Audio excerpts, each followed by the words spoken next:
Selamat sore, Dokter Hari. Selamat sore. Ya.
Assalamualaikum warahmatullahi wabarakatuh. Selamat sore dan selamat datang di ASOGI seri ke-14. Apa saja kutanya Himpunan Onkologi Ginekologi Indonesia. ASOGI merupakan webinar online series yang diselenggarakan oleh HOGI dan menjadi wadah diskusi seputar permasalahan dan kasus terkait onkologi ginekologi. Dan kami hadir setiap hari Rabu menemani sore Anda mulai pukul 15.30 sampai 16.30 waktu Indonesia bagian Barat. Berjumpa lagi dengan saya, Dr. Hoirunisa, yang akan menjadi MC pada acara sore hari ini. Dan untuk yang pertama kali mengikuti seri ASOGI, saya ucapkan salam kenal dan selamat mengikuti. Seperti biasanya selama 1 jam ke depan kami akan menghadirkan diskusi interaktif santai bersama para narasumber yang tentunya pakar di bidangnya. Selamat sore, selamat mengikuti juga kepada rekan sejawat dokter dan SPOG serta seluruh peserta yang hadir. Seluruh peserta yang hadir akan mendapatkan sertifikat ber-SKPID dan untuk kehadiran peserta akan tercatat secara otomatis melalui sistem Zoom.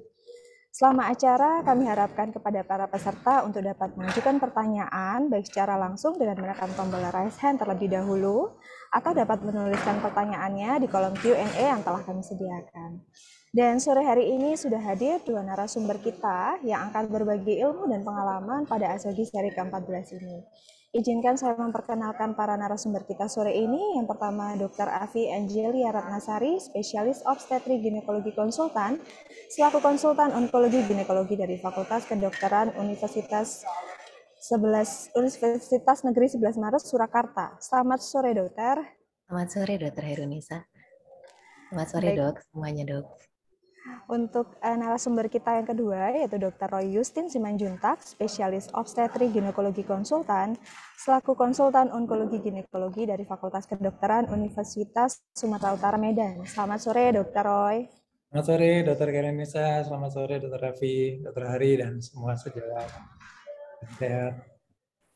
Baik, dan jalannya diskusi ASOGI seri ke-14 ini akan dimoderatori oleh Dr. Haryono, spesialis obstetrik ginekologi konsultan, selaku konsultan onkologi ginekologi dari Fakultas Kedokteran Universitas Indonesia Jakarta. Selamat sore, Dr. Haryono. Ya, selamat sore, Dok. Ya, terima kasih atas perkenalannya. Selamat sore, Dr. Roy, Dr. Afi. Sore, Dok. Sore, Dokter Hari. Dan untuk tema yang akan kita bawakan pada ASOGI seri ke-14 sore ini adalah penanganan kanker ovarium yang terdiagnosis pasca operasi. Mungkin pada beberapa kasus cukup sering kita temukan pasien wanita usia muda dengan kista atau massa di ovarium, kemudian dilakukan operasi, namun ternyata hasil PA-nya merupakan suatu keganasan. Nah, sore ini kita akan sama-sama membahas dan berdiskusi bersama bagaimana sebaiknya dan seharusnya penanganan selanjutnya.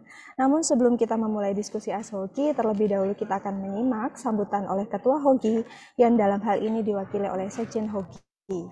Kepada Dr. Tovan Widya Utami, spesialis obstetrik ginekologi konsultan, kami persilahkan. Ya, baik. Terima kasih Dr. Hairunisa. Ini artis ilmiah kita yang senantiasa tayang ya setiap pekannya. Ya, bismillahirrahmanirrahim. Assalamualaikum warahmatullahi wabarakatuh. Izinkan saya menyampaikan kata sambutan yang dalam hal ini memang mewakili Mas Ketua HOGI kita ya, Dr. Brahmana Askandar. Salam hormat dan salam sehat untuk para guru besar, senior, dan sejawat sekalian.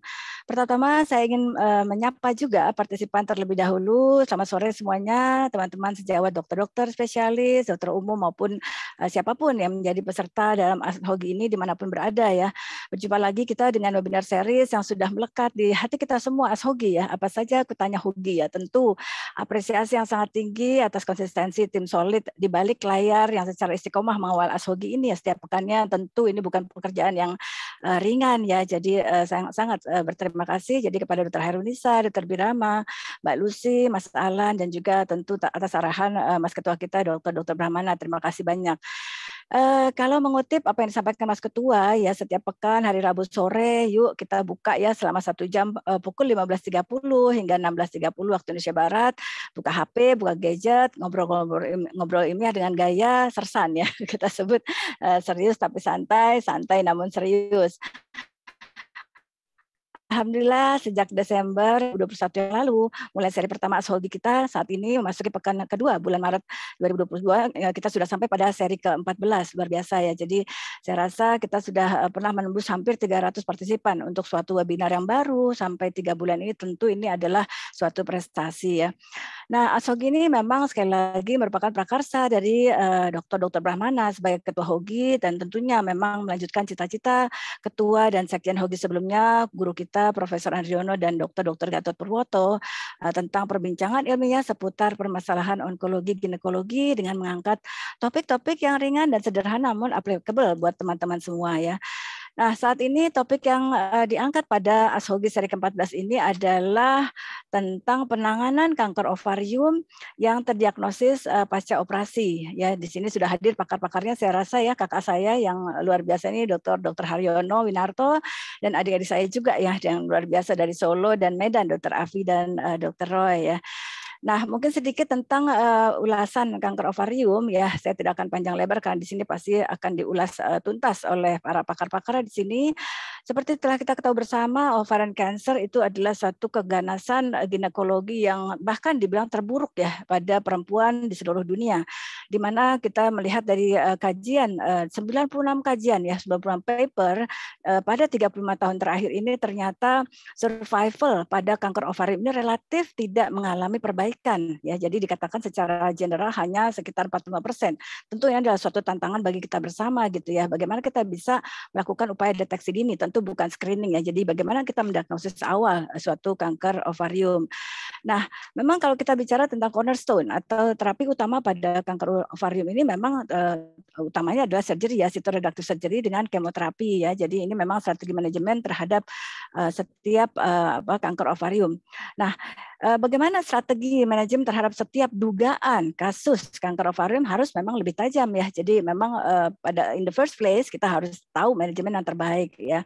Namun pada pelaksanaannya mungkin teman-teman SPOG non onkologi pernah ya, tentu ya mungkin 1-2 kali pernah menghadapi temuan unpredicted ya atau unexpected ya, unpredicted or unexpected ovarian cancer intraoperative findings ya. Tentu ini suatu hal yang kadang-kadang kita terkaget-kaget ya, baik laparoskopi maupun laparotomi.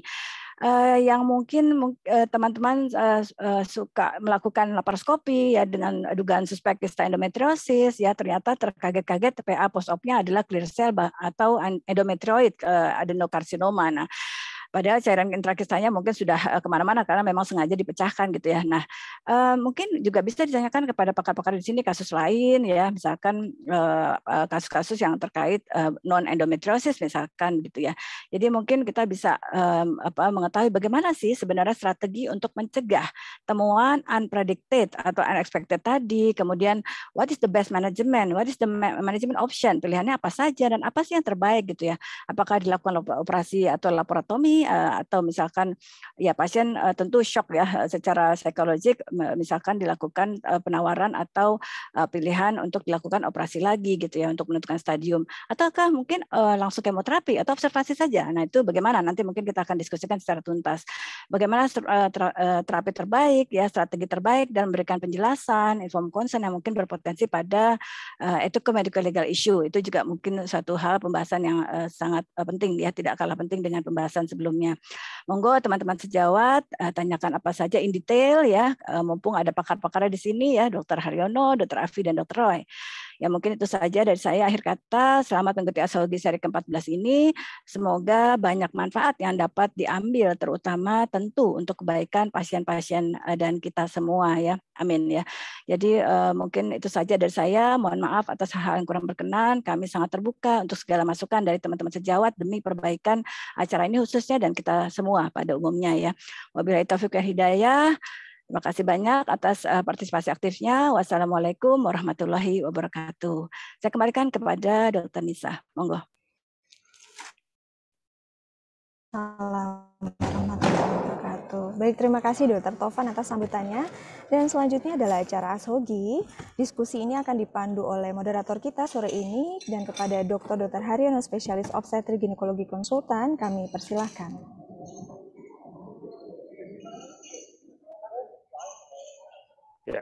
Ya, terima kasih Dr. Hairunisa. Terima kasih tadi sudah dibuka oleh Sekjen Hogi ya, Dokter. Sekarang kita akan mulai saja ya. Tadi sebenarnya sudah diterangkan ya, memang dalam praktek keseharian kita sebagai seorang objin ya, itu memang sering tuh. Nah, mungkin nih dalam obrolan yang kita serius tapi santai ini nanti mungkin apa kita bagi aja ya kali ya.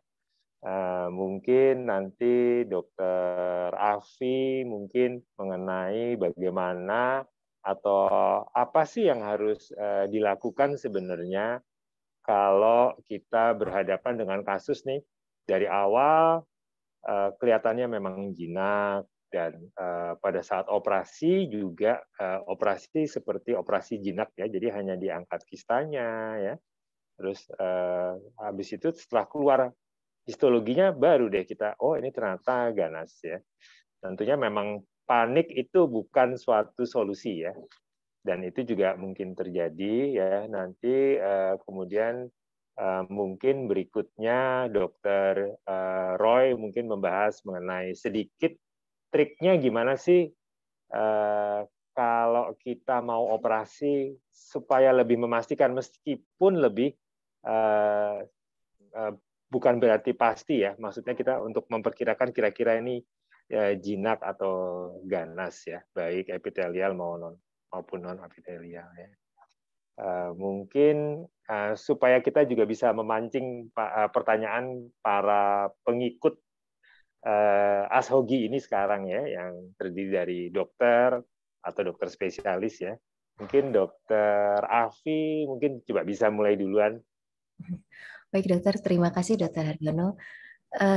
Mungkin kita membahas masalah dari kanker ovarium, dok, kalau yang kita sering temukan di lapangan ya dok, kadang-kadang kita bermulai dari masa ovarium, masa adnexa, menentukan apakah kita mau melakukan laparotomi dengan hanya mengambil massa saja atau kita harus refer, itu kadang-kadang memang menjadi dilema tersendiri kalau masanya tidak terlihat kayak simpel ya dok, kalau yang kita lihat. Jadi biasanya memang dimulai dari situ dulu, kita menentukan apakah suatu massa ini bisa kita anggap lebih cenderung ke arah benign atau ke arah malignan. Ada beberapa hal yang mungkin kita bisa menggunakan sebagai alat bantu sebetulnya saat ini, walaupun tidak bisa 100% merupakan prediksi pasti apakah itu suatu malignan atau benign tumor, hanya menggunakan dari scoring atau segala tumor marker yang kita sudah kenal. kita gunakan untuk memprediksi suatu masa adnexa. Tetapi setidaknya semua pemeriksaan itu bisa sedikit menyaring sebagian besar dari masa adnexa yang ada kecurigaan ke arah malignan untuk menghindari kasus seperti ini. Kita buka ternyata hasilnya malignan.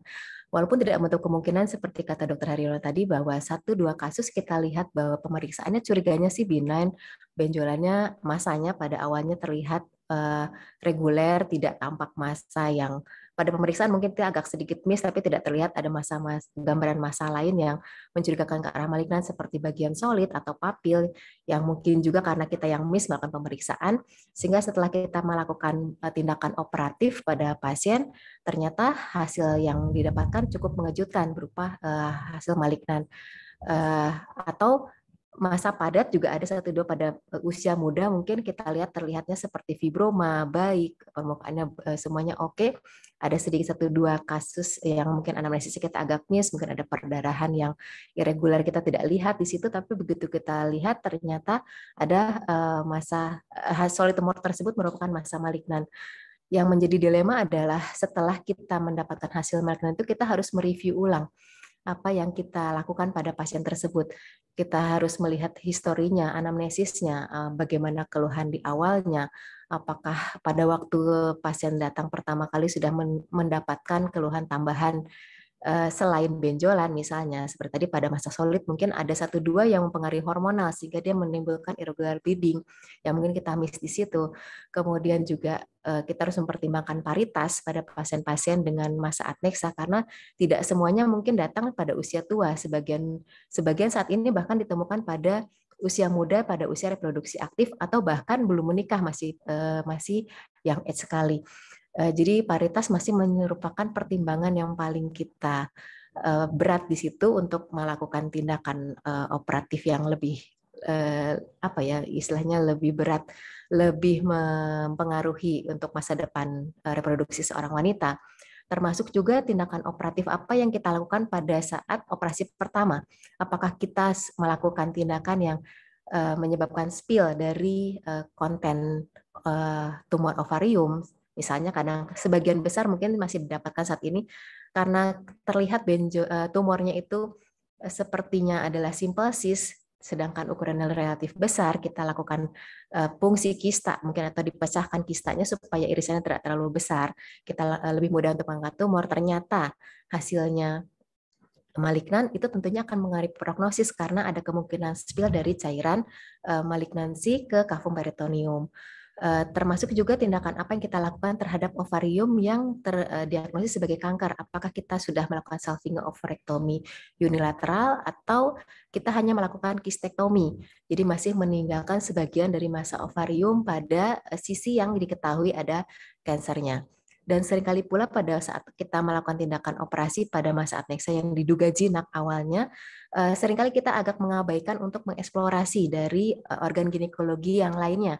Apakah tampak benjolan yang cukup mencurigakan dari ovarium kontralateral, apakah sudah ada nodul mungkin di cavum abdomen, peritoneum yang lebih upper abdomennya, mungkin kadang-kadang kita sering miss di situ, Dok. Jadi pada waktu kita mendapatkan hasil patologi anatomi yang menunjukkan hasil malignan, sebetulnya perlu mereview banyak hal dari operasi pertama yang kita lakukan. Termasuk juga apakah kita kemarin sudah melakukan tindakan pemeriksaan tambahan seperti tumor marker pada beberapa jenis kanker tertentu yang mungkin berguna untuk melakukan follow up pada pasca treatment setelah pasien mungkin mendapatkan full treatment setelahnya. Dan setelah mendapatkan semua data itu masih menimbulkan dilema tersendiri juga mungkin bagi onkolog yang mendapat rujukan juga ya, Dok. Apakah kita harus mengambil tindakan invasif karena memang standar dari treatment untuk ovarian cancer adalah surgical staging sebetulnya, atau cytoreductive secara komplit, secara optimal.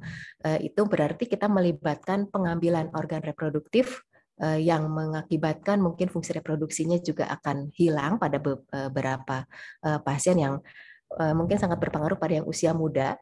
Itu menjadi pertimbangan tertentu, dan belum lagi kesiapan mental dari pasien untuk melakukan resurgery karena dia sudah mendapat vonis cancer, kemudian dia harus memutuskan untuk membuka lagi abdomen karena untuk surgical staging sebagian besar kita standarnya melakukan dengan laparotomi. Kemudian juga hasil yang didapatkan itu ke depannya masih membutuhkan treatment lanjutan sebetulnya. Sebagian besar kasus tadi kalau kita mereview ulang dari operasi yang dilakukan pada operasi pertama, mungkin mendapatkan kemungkinan sebagian besar dari tumor itu spill di tengah operasi sehingga secara stadium mungkin minimal sudah mencapai stadium 1C. Dan sedangkan sebagian besar stadium 1C tergantung jenis dan gradingnya tentunya akan membutuhkan terapi tambahan, umumnya berupa kemoterapi yang menimbulkan efek samping tersendiri mungkin untuk pasien-pasien ovarian cancer. Dan untuk memutuskan kapan untuk resurgery atau kita men-skip kepada kemoterapi, saya rasa juga tergantung dari kasus per kasus.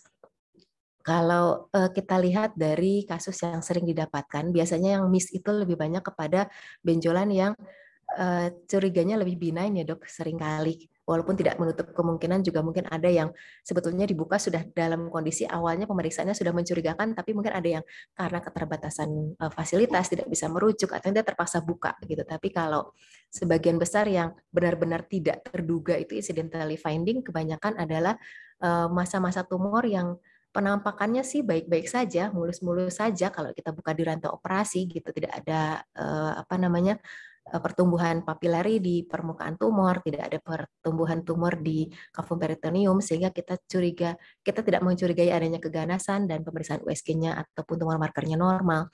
Tapi ternyata mendapatkan hasil patologi anatomi yang malignan. Secara teoritis tentunya kita tergantung dari hasil PA yang kita dapatkan. Kalau kita mendapatkan itu adalah epithelial, standarnya memang kita surgical staging. Apakah kita melakukan complete surgical staging itu berarti standarnya melakukan TAHBSO, histerektomi total dengan bilateral salpingo-ovarectomy disertai dengan lymphadenectomy pelvic bilateral dan para-aorta serta omentektomi dan biopsi peritoneum, atau kita dapat melakukan konservatif surgical staging tadi tergantung dari hasil review kita terhadap operasi pertama yang dilakukan pada pasien dan penemuan durante operasi saat ini. Dan tergantung juga pada saat pasien datang ke kita temukan apa, apakah sudah ada masalah yang baru tumbuh. Seringkali kadang-kadang ada delay untuk rujukan pada pasien tersebut karena dia juga kadang-kadang membutuhkan kesiapan mental dan pada saat datang sudah didapatkan masa baru. Mungkin akan pengaruhi keputusan kita. Pada beberapa kasus yang masih memungkinkan untuk surgical staging secara lengkap atau optimal debulking dengan hasil yang lebih baik, kita sangat menyarankan untuk melakukan resurgery sebetulnya dengan mempertimbangkan tadi paritas dan beberapa hal yang harus disiapkan oleh pasien. Tetapi untuk kondisi-kondisi yang tidak memungkinkan, kita memiliki opsi untuk memberikan kemoterapi kepada pasien tersebut dan untuk apakah kita melakukan secondary laparotomi, secondary debulking tergantung dari hasil yang didapatkan pasca kemoterapi.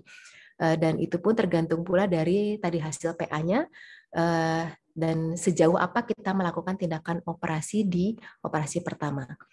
Mungkin begitu dulu dok, nanti bisa ditambahkan berikutnya. Ya, terima kasih banyak Dr. Alfi. Dr. Alfi sih bilangnya segitu dulu, tapi ini udah lengkap sekali ini Dr. Alfi. Ya, mungkin nih sekarang coba kalau dari Dr. Roy Justin, mungkin saya nambah sedikit nih Dr. Roy Justin. Kalau misalnya nih, kan sering nih kita operasi dari awalnya nih, wah ini jinak nih. Tapi begitu lagi di tengah-tengah, kok penampilannya seperti ini ya? Jangan-jangan ganas ya. Padahal mungkin operatornya adalah seorang obgyn umum yang di rumah sakitnya tidak ada seorang ginekologi onkologi gitu. Gimana ya kira-kira ya Dr. Roy Justin ya sebaiknya ya. Baik, terima kasih Dr. Hari. Kalau diizinkan boleh saya sambil share screen dok untuk informasi bersama. Oh boleh saja, boleh. Sangat baik sekali Dr. Roy. Ya.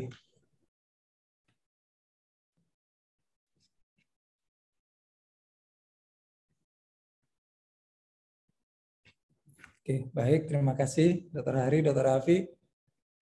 Mungkin ya, ini sekedar sedikit aja. Kita tahu si ovarium tinggi ya, tadi udah dibicarakan banyak. Nah, Gold standar tetap seperti Dr. Raffi juga bilang bahwa kita melakukannya dengan pemeriksaan histopatologi untuk tahu jinak atau ganas. Dan ternyata untuk mengoperasi kasus yang ketahuan ganas ini sebetulnya bukan masalah di negara kita aja.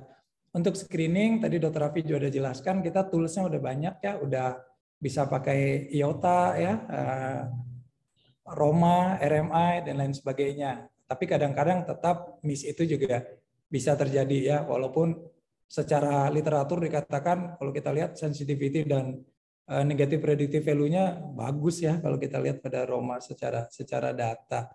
Nah, kasus-kasus tadi Dr. Raffi juga udah bilang ya banyak terjadi karena misalnya operasi emergensi ya, kista terpelintir, ternyata setelah keluar hasil PA-nya germ cell ya. Pasien nggak mau dirujuk, apapun terjadi mau di daerah terjadi juga bisa. Tidak dilakukan tumor marker, tadi udah dibahas sama Dr. Raffi, dan misdiagnostik dalam tanda kutip ya, kita merasa aman-aman saja ternyata ganas. Nah ini juga salah satu contoh yang juga saya dapatkan, ini di Amerika juga sama kasusnya ya, jadi banyak sel ovarium yang dioperasi oleh non-gineko-onkologis. Kita lihat yang sebelah kiri, yang hitam itu bawa onkologi, di bawahnya dan non-onkologi. Jadi bukan cuma masalah di kita aja, banyak sebenarnya.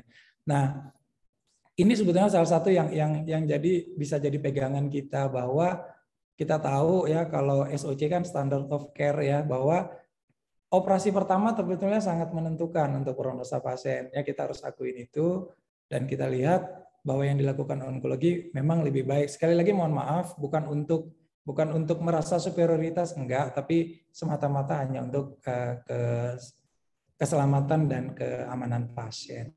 Ya, lumayan 52 sama 32 bulan bedanya. Nah, ini juga jurnal yang Amerika juga punya, bisa kita lihat ya, yang dikerjakan gineko-onkologis lebih sedikit malah dibanding yang dikerjakan oleh Obgyn. Ya, ini data-data aja menunjukkan bahwa bukan di kita aja yang banyak begini. Nah, ini tadi udah dibahas juga sama Dr. Afi, bahwa kalau reseksi kanker itu kita pengennya kan kalau udah surgical staging, pada early stage idealnya melakukan yang banyak itu ya, mulai peritoneal wasting, sterektomi dan lain sebagainya. Pengennya sampai ke situ, tapi kan kadang-kadang kita nggak bisa. Nah, terus apa yang kita jadikan kalau tiba-tiba kita ketemu pasien yang udah tiba-tiba bawa hasil PA ternyata ganas gitu lah. Nah, kita lihat idealnya kalau bisa kita melakukan pemeriksaan pencitraan ya, untuk menentukan kalau bisa dioperasi ulang ini bisa bersih apa enggak gitu loh, untuk second surgery-nya. Ya memang kalau kita lihat di sini PET scan lebih unggul, tapi Medan aja nggak punya dok.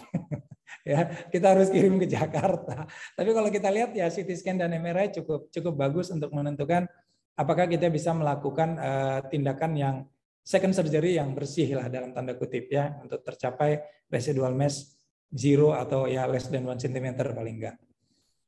Nah, kalau di resectable tentu jelas kita akan memilih melakukan relaparotomi, Dr. Raffi juga udah katakan, tapi tentu tidak segampang itu. Pasiennya kadang-kadang ya baru dibuka, dok sakitnya belum hilang kok udah lagi dioperasi. Kadang-kadang timbul masalah-masalah begitu. Tapi sebetulnya itu sangat penting untuk kita selain untuk staging dan untuk terapi lanjutan. Nah, bagaimana kalau ternyata nggak resectable? Nah, itu tadi udah dibicara juga, kita bisa melakukan kemoterapi yang kita evaluasi tiap siklus. Kalau ternyata nanti dia setelah dilakukan kemoterapi kita bilang bisa dilakukan operasi dan staging, kita akan melakukan relaparotomi tentu dengan hasil apakah bisa optimal atau suboptimal debulking. Nah kalau di optimal, oke, kita akan lakukan kemoterapi. Kalau suboptimal, pilihannya dilakukan kemo lagi dan dipikirkan apakah bisa untuk interval debulking, mungkin sudah palliative setting. Oke, mungkin itu menjawab dari yang tadi Dr. Hari, ya memang sering sekali dok ya kita lakukan operasi, kita buka, waduh, ternyata nggak bisa diapa-apain. Nah, tapi kuncinya saya ingat banget itu guru saya Prof. Oji bilang sebelum saya bilang, jangan ditutup, awas, harus ada mengambil sampel ya, minimal kita lihat dan kita catat. Jadi sebagai onkolog kita akan senang menerima pasien kiriman dengan diambil massa hasilnya PA-nya ini, waktu durante operasi saya temukan di Omentum ada omental cake, di sini ada gini, itu sangat membantu kita untuk melakukan evaluasi pasca melakukan kemoterapi nanti. Mungkin gitu sementara Dr. Hari. Terima kasih. Ya, terima kasih Dr. Roy ya, presentasinya juga sangat jelas sekali ya, Dr. Roy. Ini kebetulan sudah ada satu pertanyaan nih, dan pertanyaannya khusus ditujukan ke Dr. Roy nih. Kelihatannya sudah ada penggemar nih Dr. Roy. Mungkin nanti habis ini mesti nyanyi ini Dr. Roy. Ya, Dokter Jurgen oke. mengenai ini ya, jadi ada kasus yang diduga tadinya sebagai jinak ya, ini kelihatannya operasinya operasi endometriosis ya, dengan CA125 yang memang juga meningkatkan. Kita juga tahu bahwa endometrioma atau endometriosis ini juga meningkat ya, dan hasil USG-nya juga kesannya adalah endometrioma, tapi setelah PA operasi hasilnya adalah endometrioid karsinoma low grade. Nah, kira-kira apa nih komentarnya nih Dr. Roy ini? Baik, terima kasih Dr. Ari, terima kasih Dr. Jurgen Tambunan yang sudah bertanya. Ya ini sering sekali ini kasus ini kita temukan. Nah di sini memang tumor marker pada kasus-kasus endometrioma tentu tidak bisa jadi patokan ya, karena kita tahu pada endometrioma bisa naik sampai di atas 500 juga bisa. Nah kalau kita temukan begini, kembali tadi yang seperti dikatakan oleh Dr. Afi, kita udah terima hasil ganas ya, kita balik lihat kondisi pasien dan paritas terutama ya. Pada yang sudah punya paritas anak, udah punya 1 atau 2 ya, tetap kita harus tawarkan untuk komplit pengangkatan total ya yang tadi ya, kita untuk lebih jelas, karena kita tentu tidak bisa berbicara stadium kalau kita hanya mengangkat 1 ovarium aja. Apalagi kalau kita tahu pada endometrioma hampir tidak pernah kita bisa mengangkat utuh. Spill itu boleh dikatakan mungkin 80 atau 90% pasti ada pada kasus-kasus begini. Ya, jadi tetap kita tawarkan untuk itu. Nah, bagaimana kalau pasiennya menolak, artinya mau pengen tetap pada pasien-pasien yang belum punya anak. Nah, mungkin kita harus nilai lagi ya, kita lihat bagaimana kondisi uterus, bagaimana kondisi yang lainnya di kavum abdomen lainnya. Kalau kita punya data, apakah ada gambaran omental cake atau gambaran perengketan dan lain sebagainya. Nah, kalau kita bisa melakukan PET scan tadi, misalnya kasusnya di Jakarta, kita tahu tidak ada tempat lain, ya mungkin dengan keinginan pasien, sekali lagi dengan keinginan pasien, dia pengen mempertahankan rema, mungkin masih ada tempatnya, tetapi tentu tidak dengan kehamilan yang menunggu. Nah, mungkin kita bisa nganjurkan ke IVF ya, sambil tetap kita pantau keadaan-keadaan yang memungkinkan terjadi perluasan daripada penyakit kanker awalnya. Mungkin gitu, Dr. Ari. Kalau ditambahkan silakan Dok, monggo Dok. Ya, terima kasih banyak Dr. Roy. Mungkin coba saya tanya ke Dr. Afi dulu. Mungkin Dr. Afi pernah juga berhadapan ya, apakah dikonsulkan ya dari sejawat, apa terima rujukan ya. Bagaimana nih Dr. Afi ini kalau ada seperti ini? Ya Dok, terima kasih Dok. Kurang lebih hampir sama. Memang kebanyakan mungkin yang endometriosis yang diduga awalnya endometriosis dan menjadi ternyata karsinoma, mungkin sebagian besar malah ada kasus-kasus yang diduganya tadinya infertilitas ya Dok, kebanyakan mungkin, walaupun tidak selalu. Jadi niatnya mungkin mempertahankan fertilitas, kita lihat kok cuma endometriosis, diperiksa CA125 tinggi, oke lah ini endometriosis, kita ambil aja endometriosisnya, kemudian kita coba treat fertility berikutnya. Tapi ternyata endometrioid, kalau di sini kasusnya endometrioid karsinoma low grade, pada prinsipnya memang apapun itu hasilnya adalah cancer. Endometrioid karsinoma walaupun low grade ini sebetulnya tetap termasuk sebagai ovarian cancer, dan standarnya kita tetap lakukan surgical staging sebetulnya seharusnya. Tapi kembali kepada tadi, kita harus pertimbangkan banyak hal sebetulnya untuk pasien-pasien kanker ovarium Dok. Dilihat ulang dulu sebetulnya ini kemarin terjadi pada 1 ovarium atau 2, keduanya terkena pada keduanya, yang dilakukan tindakan 1 atau 2, misalnya 2, yang 1 ternyata baik-baik saja, masih usia muda, uterusnya cukup baik, mungkin kita masih bisa pertimbangkan untuk melakukan konservatif surgical staging. Jadi fertilitasnya pertahankan dengan catatan memang ovarium sebelahnya baik-baik saja, tidak ada masalah. Opsi berikutnya adalah untuk mengkonserv dari ovariumnya mungkin, yang sekontralateral, yang tidak didapatkan malignansi. Pada kasus-kasus tertentu, di mana dia belum memiliki pasangan, belum berpikir untuk hamil dalam waktu dekat, tapi ternyata ada endometriosis yang menyiksa, begitu dilihat hasilnya ternyata endometriokarsinoma gitu, ada 1-2 yang terjadi pada usia relatif muda, opsinya adalah mempertahankan ovarium dengan di cryopreservasi, tapi masih jarang sekali yang bisa melakukan juga, Dok. Jadi memang kita agak sulit kalau kita menghadapi kasus-kasus endometriosis yang ternyata hasilnya endometriokarsinoma. Pilihannya tidak terlalu banyak, Dok. Kita mau bersihkan semua organ ginekologinya, rata-rata terjadi pada kasus yang membutuhkan fertilitas. Kalau kita tidak lakukan tindakan dengan cukup baik, tadi seperti dikatakan Dokter sudah sebagian besar spill. Jadi resiko untuk rekarensinya terus terang akan lebih tinggi sebetulnya. Kita lakukan kemoterapi, kita pun harus berpikir untuk melakukan konservasi terhadap ovarium yang kontralateralnya supaya tidak menekan dari fungsi ovarium. Jadi banyak hal yang harus kita pertimbangkan. Kalau ditanyakan penata laksanaan apa yang kurang dipersiapkan, tergantung penemuan ya, Dok. Kelihatannya juga tadi seperti kata Dr. Roy, di mana-mana mungkin kejadian sih. Kadang-kadang kita lihat endometriosis ternyata memang ada malignansinya. Gitu, Dok. Ya baik, Dr. Afi, terima kasih. Jadi memang ini suatu dilema tersendiri sih memang ya. Kalau pada endometriosis ya, ini mungkin saya menambahkan dikit aja ya. Jadi memang kalau endometrioid, kalau yang low grade ya sebenarnya kemoterapi pun pada semua kanker ovarium yang low grade juga responnya nggak terlalu baik ya sebenarnya ya. Mungkin juga perlu, ya itu tadi sudah ditekankan oleh Dr. Roy dan Dr. Afi, dipertimbangkan untuk kemungkinan fertilitasnya itu seperti apa ya. Kalau dia clear cell itu juga susah juga sebenarnya. Clear cell itu sering tidak mempan ya, dikasih kemoterapi ya, akhirnya jadi malah tumbuh lagi ya. Jadi memang mungkin juga kuncinya sih di edukasi ke pasien ya kali ya. Jadi begitu berhadapan ya kita harus menyampaikan ini ya, breaking bad news ya. Jadi kita harus bisa menyampaikan berita yang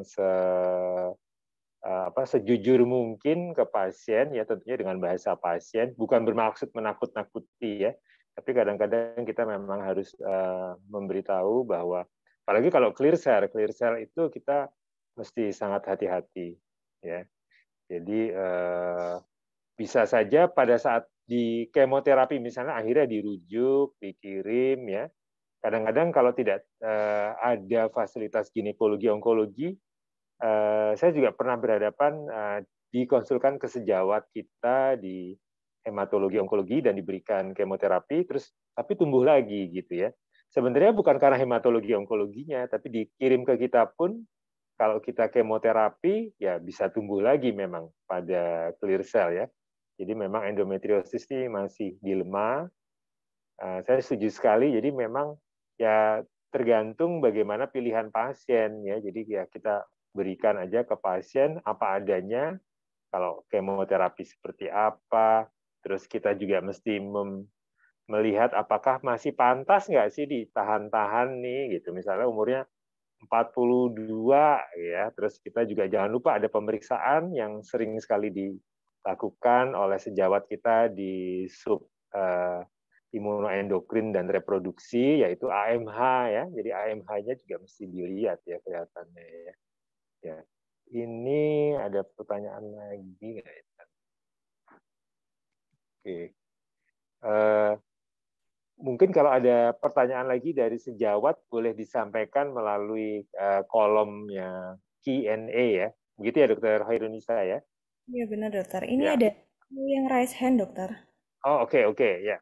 Silahkan mau ngomong langsung atau boleh sih langsung.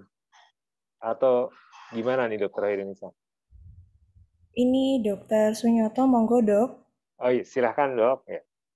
Raise hand, apakah berkenan bertanya langsung?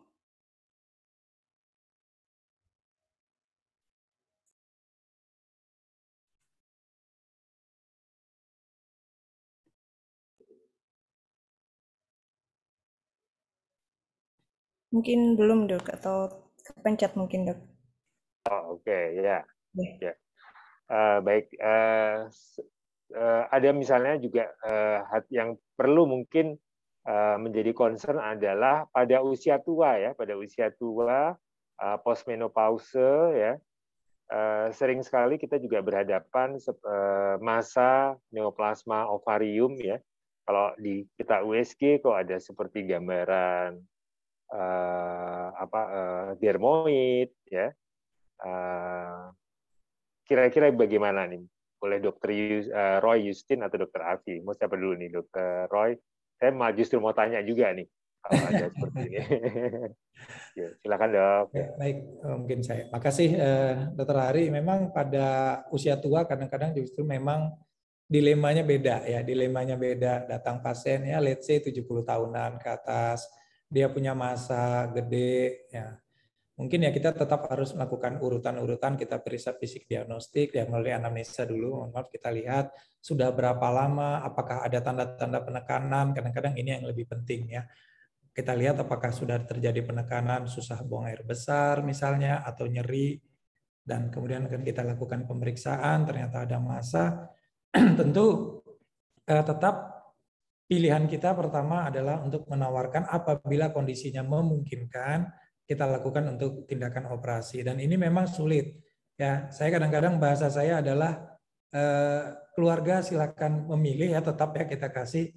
Tapi kalau ini keluarga saya sering begitu lebih nyamannya ke pasien. Kalau ini keluarga saya, tentu saya akan pilih tetap untuk melakukan operasi apabila jurinya berkenan. Dia nanya jurinya apa? Jurinya hasil darah, jantung dan paru-paru. Saya bilang gitu. Kalau kondisinya oke, kita tanya sejawat untuk toleransi operasi oke, mungkin tetap kita pilihan dengan operasi minimal mengurangi desakan massa terhadap kondisi organ intraabdomen lainnya. Mungkin ke arah itu. Nah, tapi menginform konsen bahwa untuk kemungkinan sampai mohon maaf sekali lagi meninggal di meja operasi ya tetap harus kita sampaikan sejelas-jelasnya ke pasien. Mungkin kira-kira itu saya. Silakan Dokter Raffi. Mungkin dok tambahin dok. Baik dok, terima kasih. Kurang lebih mungkin sama ya dok. Kalau kita temukan ada solid tumor pada postmenopausal, kita juga harus pertimbangkan apakah sudah ada jauh sebelum kondisi menopause atau baru saja muncul. Karena ada beberapa mungkin yang peak-nya terjadi pasca menopause untuk malignansi pada ovarium untuk solid tumor. Tapi kalau terjadi memang sebelumnya sudah didapatkan massa, saat ini sebelumnya tidak terdapat gangguan dan sekarang karena pasca menopause kebetulan terdapat gangguan, masih memungkinkan kita mendapatkan massa benign. Apapun itu memang sebetulnya standarnya kalau kita mendapatkan massa pada ovarium pada pasien pasca menopause dengan ukuran yang apalagi yang bukan simple cyst ya dok, kalau tidak salah di atas 5-7 cm, kita langsung berpikir harus reassess ulang apakah ada kemungkinan ke arah malignansi dan disarankan untuk melakukan surgery.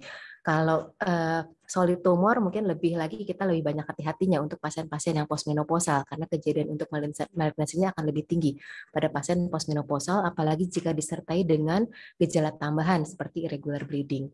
Jadi kalau tadi dikatakan apalagi besar ukurannya, saya rasa memang kita nggak punya opsi lain. Selama memungkinkan semuanya, kita lebih cenderung untuk melakukan surgery. Gitu. Ya, terima kasih Dokter Afi. Ini sebenarnya di diskusi ini kita cukup enak nih. Kita punya Dokter Roy dari Medan, satu lagi Dokter Afi dari Solo. Nah, saya juga ingin tahu aja nih, kalau di Solo kira-kira ada trik khusus nggak kita memberikan edukasi kepada pasien? Tadi kan Dokter Roy sudah, ya mungkin ada perbedaan gitu kalau antara Medan sama Solo. Bercanda ya Dokter Afi ya.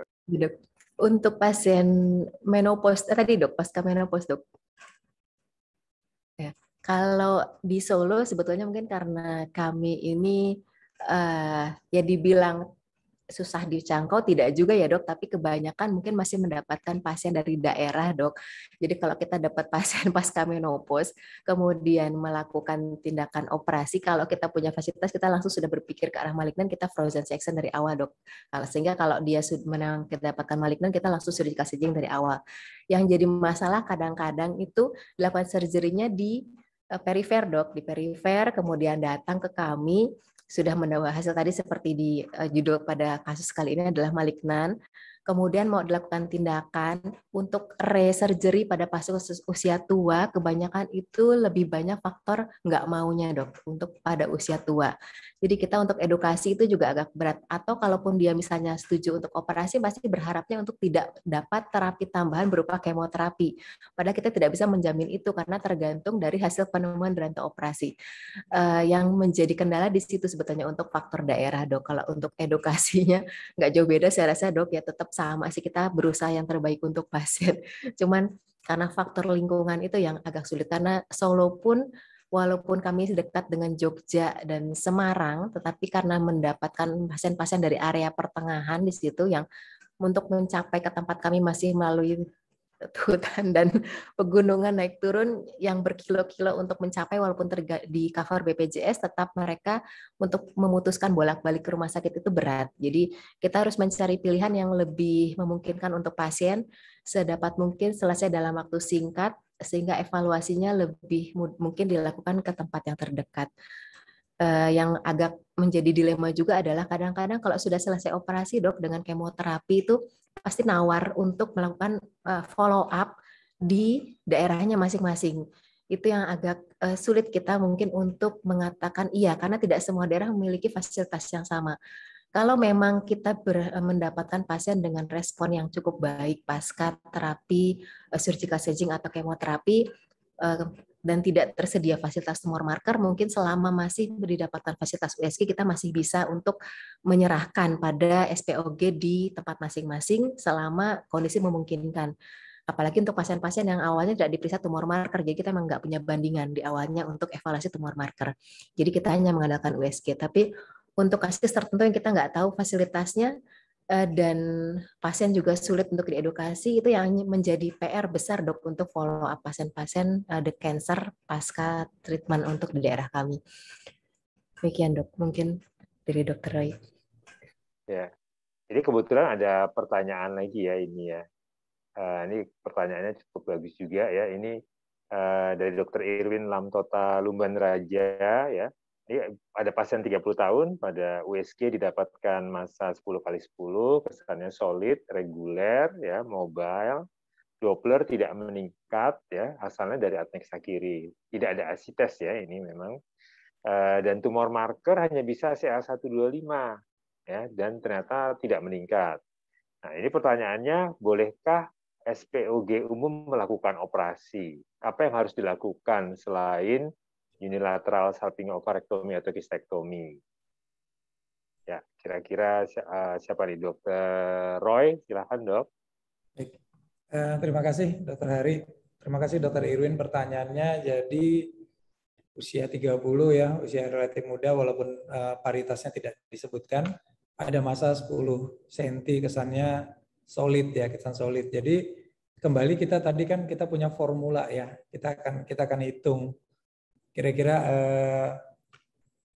gimana untuk kemungkinan dari malignansinya, mungkin akan kita lihat. Nah, ini dikerjakan misalnya di rumah sakit yang ada fasilitas daripada ada dokter PA ya. Maksudnya ini kita kalau cerita di kota tentu nggak terlalu sulit ya. Kalau kita di kota tentu permasalahan boleh kita angkat, kita frozen, terus kita lihat hasilnya. Apabila dia maligna tentu akan dilanjutkan oleh sejawat onkologi di situ, misalnya kalau di kota besar. Nah, kendala akan muncul kalau dilakukan di perifer ya, misalnya di daerah di rumah sakit kabupaten, misalnya kalau Medan ini kita bicara kabupaten, ada kabupaten yang mungkin 11-12 jam baru sampai ke Medan pakai jalan darat ya. Jadi bisa kalau mungkin di Jawa udah ganti 2 provinsi ya Dr. Hari ya. Jadi cukup gede. Nah, terus gimana kalau dia masanya solid? Apa yang bisa nggak dilakukan oleh SPOG umum?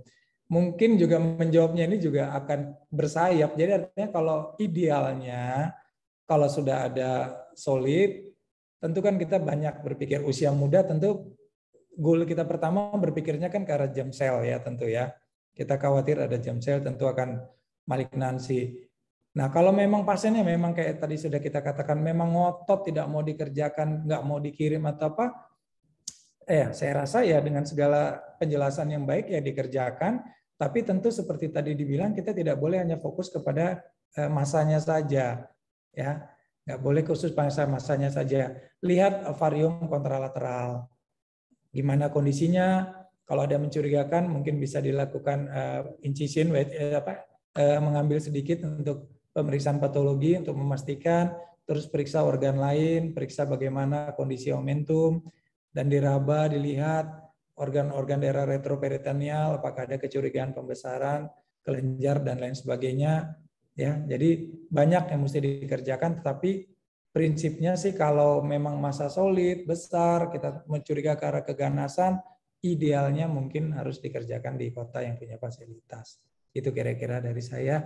Silahkan Dr. Hari dan Dr. Afi. Ya, terima kasih Dr. Roy. Ya, silakan Dr. Afi. Yuk, silakan gimana dok? Ya, terima kasih dok. Saya rasa mungkin juga ya nggak cukup dok, tapi mungkin kita juga jangan sampai menimbulkan tidak berani untuk SPOG melakukan operasi ya dok, karena nanti dikit-dikit dipikir cancer nggak ada yang dioperasi juga ovarian tumor. Tapi kita harus menajamkan pemeriksaan kita mungkin dok. Satu, anamnesis jelas, history taking-nya harus jelas. Benar-benar kita tidak mendapatkan adanya keluhan tambahan selain masa tersebut. Misalnya kita benar-benar mendapatkan hanya masa yang dia dapatkan, tidak ada irregularitas dari siklus menstruasi, tidak ada gangguan vegetatif yang lain. Kalau didapatkan memang secara USG-nya memang betul-betul reguler sebetulnya dok, tanpa ada aktivitas pembuluh darah, memang kalau secara IOTA kan memang tidak dikategorikan sebagai malignan. Sebetulnya kita curiga malignan untuk kriteria IOTA itu untuk irregular solid mass. Kalau dia betul reguler, sebetulnya mobile, tidak. Kalau seperti yang disampaikan di sini, karena bukan saya yang periksa ya dok, karena kita dapatkan massa mobile, kemudian reguler, dari konturnya, konsistensinya juga reguler, tidak dapatkan aktivitas pembuluh darah atau vaskularisasi yang meningkat. Sebetulnya memang kecurigaannya secara teoritis kecurigaannya rendah dok. Dengan usia 30 tahun kita saya rasa cukup untuk melakukan tindakan USO, unilateral salpingo ovarectomy, karena untuk solid tumor lebih sulit secara teknis untuk kita melakukan hanya pengangkatan dari ovarian mass-nya dengan meninggalkan ovarium yang masih baik, apalagi ukuran 10x10 gitu, tergantung penemuan rantai operasi. Biasanya kita bisa melakukan tindakan tersebut pada kista, simple cyst, kita bisa lakukan kistektomi. Tapi kalau untuk solid ovarian tumor, mungkin kita lebih cenderung melakukan USO. Tapi tadi juga harus dipertimbangkan paritas, bagaimana kondisi ovarium kontralateral dan penemuan durante operasinya. Kalau untuk tumor marker, solid tumor biasanya memang tidak begitu signifikan dengan CA125, kita lebih cenderung ke arah pemeriksaan yang lain, LDH, AFP, beta-HCG, dan karena tidak tersedia memang kita nggak bisa ngapa-ngapain dok, bahkan mungkin di tempat kami pun terbatas, walaupun di Solo hitungannya untuk beberapa tumor marker juga tidak seleluasa di tempat lain yang lebih banyak pilihannya, jadi kita juga terbatas. Jadi CA125 tidak menjawab pertanyaan untuk solid tumor. Demikian mungkin dok. Ya, oke deh. Ini masih ada waktu sih sebenarnya ya. Di pertanyaan. Nah, ini ada nih. Pertanyaan lagi, seberapa tinggi akurasi frozen section? Nah, sebelumnya sih mungkin saya mau ngasih ini sedikit ya, ulasan sedikit. Mungkin yang perlu kalau untuk para obgyn yang tadi sebenarnya sudah disebutkan ya, oleh Dr. Afi, itu adalah pada saat pemeriksaan USG itu ada yang namanya IOTA ya. Jadi standarnya adalah untuk melihat, sebenarnya juga disebutkan tadi secara tidak langsung oleh Dr. Roy ya, apakah di masanya itu ada bagian padat ya, ada asites ya di rongga perutnya ya. Terus usia pasien ya, itu mungkin yang sangat membantu buat kita ya. Ini pertanyaan mengenai seberapa akurat frozen section. Ya, kira-kira bagaimana nih? Mungkin Dr. Roy dulu ya kali ya. Baik, terima kasih ya Dr. Hari. Keakuratan dari suatu frozen section cukup baik ya. Seingat saya spesifitas dan sensitivitasnya sekitar 90-an, saya lupa berapa pastinya, tapi yang saya ingat di atas dari 90%. Tentu itu ya cukup baik dan sangat membantu kita dalam menentukan tindakan apa yang akan kita lakukan pada pasien.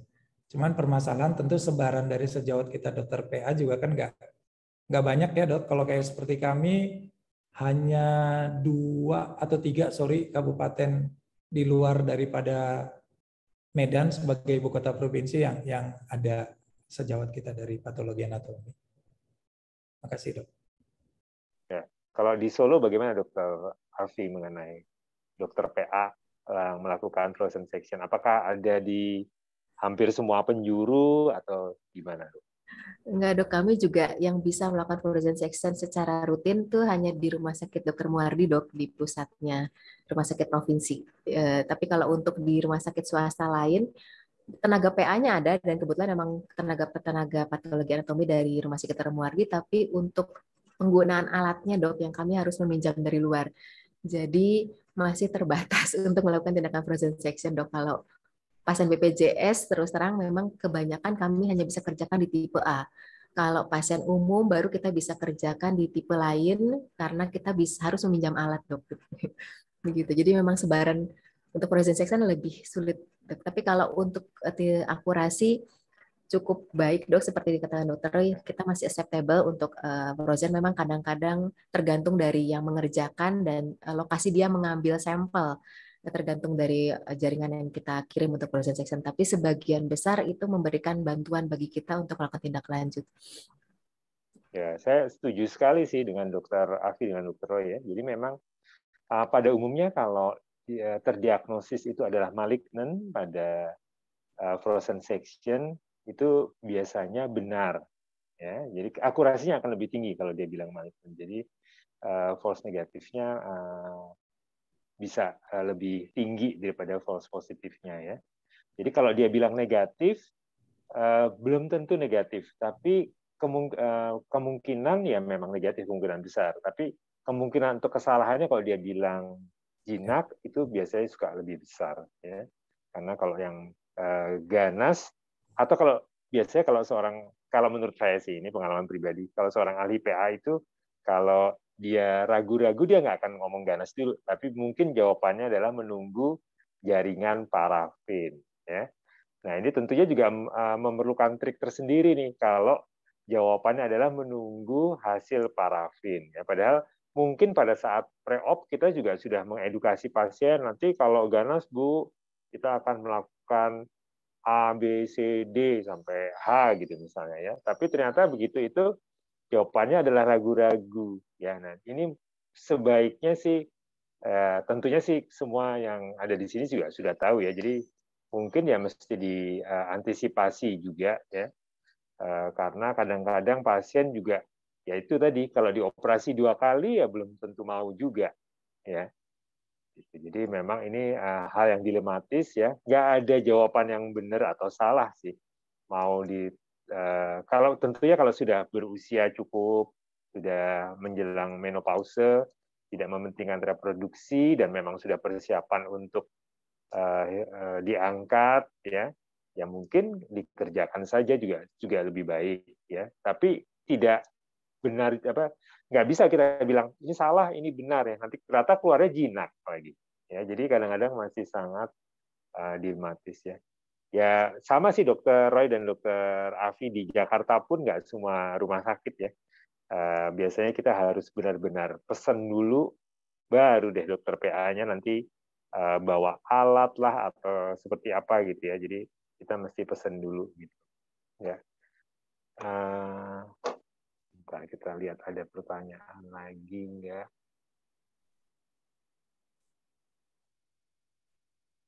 Ada yang angkat tangan lagi nggak, Dokter Hoirunisa? Kayaknya nggak ada ya. Nggak ada dok. Memang ini waktunya tinggal 1 menit, Dokter Haryono. Oh oke. Dokter Tovan mungkin mau memberikan sesuatu. Ya, saya rasa sudah lengkap sekali apa yang disampaikan tadi, sudah dipandu oleh Dokter Haryono ya, Dokter Roy dan Dokter Afi sebagai narasumber ya. Jadi ya sebenarnya kalau kita bicara kanker ovarium ya kita asumsi adalah epitelial ya, kecuali kalau kita sebutkan adalah kanker ovarium tipe non epitelial. Jadi mungkin kalau kita sudah menghadapi suatu masa pada pasien-pasien usia muda ya jangan berpikir jinak dulu ya, misalkan di bawah 20 tahun, 18 tahun gitu ya, itu mungkin adalah suatu yang non epitelial. Jadi baiknya betul-betul the power of imaging itu penting banget gitu ya Dokter Haryono, karena kalau sudah terkaget-kaget gitu ya intraoperatif udah bingung ya, kasihan. Nah, nanti kita bebelit gitu ya, ngomongin tentang informed consent segala macam, itu akan panjang ceritanya. Jadi memang seringkali pada endometriosis ya, yang perlu diantisipasi memang endometriosis pada usia muda yang memang bisa mimicking banget ya, CA125. Tapi kalau misalkan berulang-ulang, kita harus curiga ada transformasi malignan dari endometriosis. Itu pakarnya Dr. Haryono tuh nanti ya. Kecuali kalau misalkan kita mendapatkan gambaran endometriosis pada postmenopausal. Nah, ini lebih harus berhati-hati. Ya, saya rasa seperti itu sudah lengkap ya, Dr. Haryono. Makasih, Dr. Haryono. Ya, terima kasih banyak Dr. Taufan. Ya, jadi mungkin sebagai resumenya pesan terakhirnya sih ya, mungkin memang ada sih kemungkinan dan kita jangan malu-malu mengakui bahwa tetap saja bisa terjadi kemungkinan di antara SPOG yang ada di Indonesia. Karena di Amerika aja tadi menurut Dr. Roy Justin kan juga bisa kecolongan ya, jinak di pre-op-nya dan post-op-nya ternyata ganas ya. Yang penting jangan panik dan mungkin sebagai seorang dokter kita harus berbicara jujur apa adanya, tentunya disesuaikan dengan pasiennya ya, dengan bahasa pasien, dengan budaya setempat. Misinya adalah kita sebagai dokter memberikan yang terbaik ya untuk pasien safety. Ya. Saya rasa itu saja ya. Saya kembalikan ke Dr. Hoirunisa. Silakan, Dok. Ya, baik, terima kasih. Baik, dari diskusi sore ini mungkin bisa sedikit disimpulkan ya bahwa memang penting sekali bagaimana kita mendeteksi dan mendiagnosis adanya kecurigaan keganasan pada masa atau kista ovarium supaya mungkin lebih awal bisa dilakukan rujukan bila memang fasilitasnya terbatas atau tidak ada konsultan onkogin. Namun bila kita menemui tampilan pre-opnya mungkin jinak, ternyata durantopnya ganas, mungkin saat operasi sebisa mungkin bagaimana mengambil sampel atau reseksi massa dan bagaimana membuat laporan operasi sedetail mungkin untuk memudahkan sejawat onkogin dalam tata laksana pasien selanjutnya, mungkin kemo atau resurgery. Dan yang terpenting juga adalah komunikasi selalu dengan pasien. Terima kasih kami ucapkan kepada para narasumber kita, Dr. Afi, Dr. Roy, dan moderator kita, Dr. Haryono. Terima kasih juga untuk Dr. Taufan. Dan waktu sudah menunjukkan pukul 16.32, sudah 1 jam kita berdiskusi bersama, tiba kita di akhir acara. Semoga materi ASOGI sore ini membawa banyak manfaat dan pencerahan. Tentunya jangan lupa untuk kembali mengikuti ASOGI seri ke-15 dengan tema follow up penderita kanker ginekologi pasca terapi pada hari Rabu tanggal 16 Maret 2022 pukul 15.30 waktu Indonesia bagian Barat. Terima kasih atas perhatian dan atensi semua peserta ASOGI. Mohon maaf bila terdapat hal yang kurang berkenan selama acara. Sampai jumpa di ASOGI seri ke-15. Kami undur diri. Wassalamualaikum warahmatullahi wabarakatuh. Waalaikumsalam warahmatullahi wabarakatuh. Terima kasih ya, Dr. Afi ya. Dr. Hari, Dr. Afi, Dr. Roy, apa kabar? Dr. Roy? Saya udah lama nih nggak dengar Dr. Roy nyanyi. Nanti juga sama Bang Manuel. Yang nyanyi dari Manuel yang. Tapi nggak apa-apa. Dr. Dr. Roy katanya piawai juga nyanyi ya. Enggak. Dr. Afi apa kabar Dr. Afi? Baik dok, alhamdulillah baik. Hebat. Ya deh. Dr. Afi anaknya udah jadi apa Dr. Afi? Jadi balita dok. Kapan mau ke Jakarta lagi nambah anak? Nambah anak ke Jakarta. Omikron dok. Omikron ya. Sehat-sehat Sehat-sehat semuanya Ya, ya. baik. Terima kasih. Assalamualaikum. Izin ya, waalaikumsalam. Ya.